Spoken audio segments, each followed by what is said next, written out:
Hello, and welcome to my fourth block. It's really late into the evening. I've been delaying this for far too long, but I was like, it's one of the three daily things that I really gotta do every day, and I was like, it's on the fourth day, I can't stop with it now, I just gotta keep it doing. But, if I do sound tired, that is the reason why. Um, I made the video yesterday about toxicity and about being toxic, and it was a way different kind of video than I've made or done before. And I was also trying to use a different kind of tone. I've got a lot of feedback about it, that I was speaking too fast. I actually think I repeated myself once. But overall, I was pretty satisfied and happy with the video because maybe, the video wasn't the greatest, but it helped me to look and analyze some issues that I can now further improve on. But today I wanted to go back to what was originally planned and talk about my time with the next team, which is Nihilum Gaming. Now, Nihilum Gaming actually happened really fast after I was kicked from Team Dignitas. It happened approximately two weeks after. There was an official announcement that I was joining. I had passed the trial, and we were happy. Now, unfortunately, when I came on to Nihilum Gaming, we only had 4 players. So we were in a completely different phase than to what we've been on Team Dignitas. We were trying to find a 5th player. And back then, we had a lot of issues. I actually think we were trying to get Baker onto the team, but Baker, he had an issue with the contract with SK Gaming, and we couldn't get him on, and we had to take another one. We ended up being Tat Stingle, Rolly, Alex the Pro G, Stork, and Sunder for a very few weeks until Alex the Pro G was actually scouted into the Navi roster. And after that, we tried to get a couple of other players, and things obviously didn't work out, and people, they were like, okay, we're gonna lose the sponsor. Since we're losing the sponsor, we're gonna split up and see what we can do. I think Testing and Rollick were trying to find another team for a brief period of time, but they're also a bit older people in the scene, and I think Rollick decided to retire then, and Testinger, he tried to continue a bit on, and now he's streaming, and he has a successful stream. So overall, it was maybe not the best experience, but I did learn a lot of different things while being on it. And one of the things I realized was in Team Dignitas, I had learned how to make an infrastructure. And my thought back then was that I have this infrastructure, and what I'm going to do is I'm going to improve it. And it's going to become better, and it's going to be better for the team and the environment, or maybe the next team or whatever. I was just going to take the product and keep improving it and keep realizing how I can make it better. Unfortunately, I now realize I was completely wrong, because every single team that I've now been on, I look at it and I can analyze it, and I can then see, every player have different personalities and different mentalities about how to do the whole team aspect, and you really need to change the infrastructure to fit every single player on the team. So instead of taking the product and throwing it onto Nihilum Gaming and then taking that product and trying to improve it along with the new team, rather I should have changed the infrastructure and then tried to make it better from there. It's something that I now realize, and I've been doing on every single team since then, is that, on the first 2 weeks you join a team, even, if you have a core roster of 3 players, which a lot of amateur teams have right now, they have a core of the team, and then, they can plug people in and out of that core. But what they don't do is they don't really take it, and then they change it depending on who the new people are, right? So what's going to happen is you have 3 people, which will bring in 2 new people, and these 2 new people are just gonna, be fit into the old spot of the 2 other people, which, is basically just supporting or trying to, follow what the 3 other people are doing, but you're not really using the strength of these people.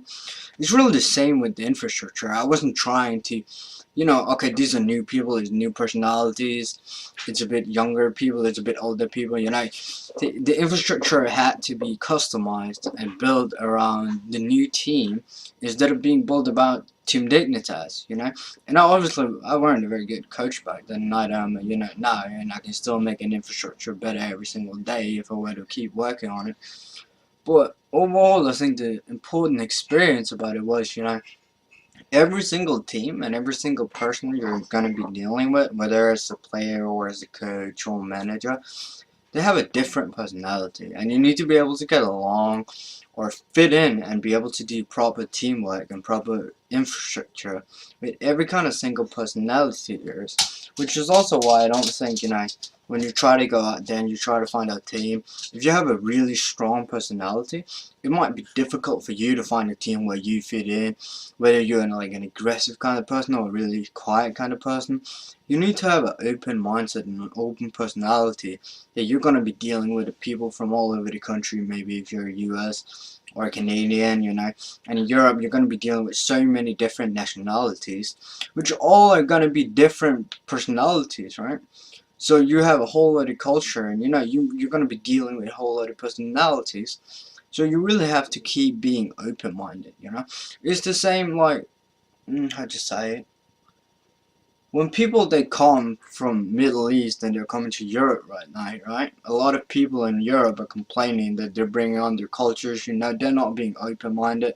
They're not trying to fit and integrate into the new society that they're coming to. It's really the same thing that people are doing when they're going on to the next team, and they keep the personality and they keep the things that they've done on the previous team. And they're gonna be like, okay, but we spoke this way, we used these words before, so I'm gonna keep using these words now. You shouldn't try to be like that. You should rather, okay, it's a new team. They might not be using the same words to engage, they might not be using the same words to call different heroes, or call like camps, some people they call them soft camps, some people call them mercenary camps, etc. You need to be able to, get onto that team, and you're like, okay, I'm at point 0 with this team, and everything from here on we're going to learn together, right? So if the 4 other people, they're calling it soft and hard camp, then you're going to start getting used to it being called soft and hard camp. You shouldn't try to, okay, but they're actually called mercenary camp, you should just try to fit in and integrate, and then you don't have to change your personality. But if there is a player on your team who doesn't get along with you, maybe you're the kind of aggressive personality, maybe you're the kind of really quiet guy, and there's somebody that's getting pissed off at you being quiet.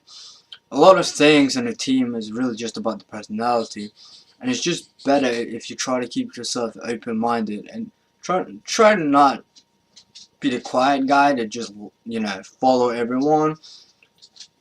But you don't have to give 100% of your real personality, because the goal isn't to be you. Your goal is to win. And if that requires you, to give 80% of the real you, and maybe not use all those words that you used previously, or don't behave in the way that you would normally do, some people they go into esports and they're like, I'm gonna be 100% honest about my opinions. So if the guy he makes a mistake, I'm definitely gonna tell him he made a mistake, right? This doesn't always, work that well in a competitive environment, because a lot of people, they'll get offended or they'll get annoyed because their teammate, he keeps trying to bash on you, and if you do it in front of others, the player that's getting bashed on is probably gonna feel the pressure, and he's gonna kind of feel like you're kind of group bullying him, even if it's just one person. Overall, this guy, he's gonna feel left out. He's gonna feel like, okay, you're trying to make the others, see the bad points of me rather than focusing on the positive things of me, Instead of saying that you should know, okay, this guy, you should have done this or this and this. It's fine giving people tips, but you just don't need to do it in front of everyone else, right? The same, you have a really bad opinion, and maybe instead of going on social media and writing about it, maybe you should just write it to your closest friends, or you don't have to share it with the entire world. It's the same with the teams. You don't have to share every single thought, but you have to try and get along with everybody and try to make it so that everyone can work together, so you can coordinate better when you're having the team fights, when you're trying to improve together, when you're trying to draft.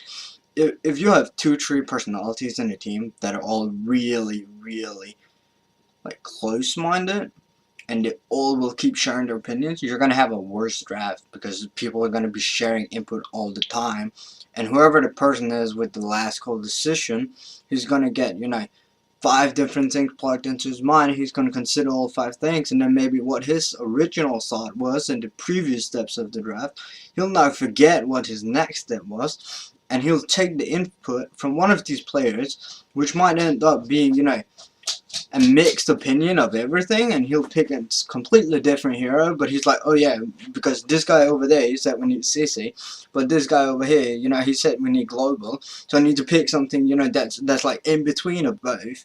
It really ends up being a messy draft for you in that way, and you should rather have, you know, a very decisive, or, you know, maybe you can try to just, okay, you know, I'll let my teammates draft.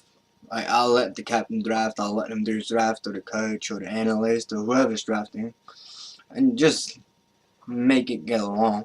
So what I ended up doing, and what I ended up, you know, always saying on the next teams I came to, besides the team that we'll be discussing tomorrow for a brief period of time, is I would say, you know, give me 100% control of the draft.